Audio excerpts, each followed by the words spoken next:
ninyong lahat. Martin Romualdez, Lisa Marcos, Bongbong Marcos.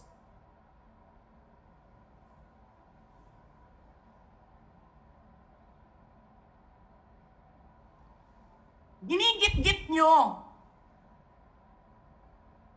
yung mga tao ko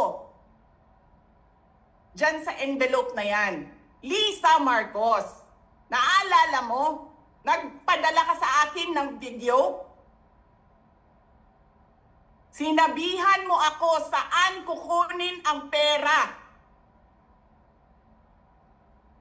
Pinakita mo ang muka ng tao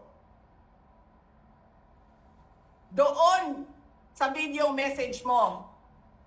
Hi,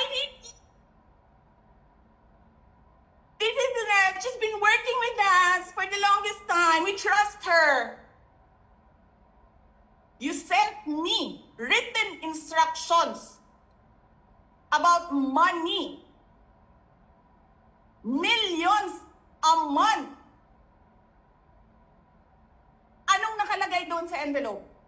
Debt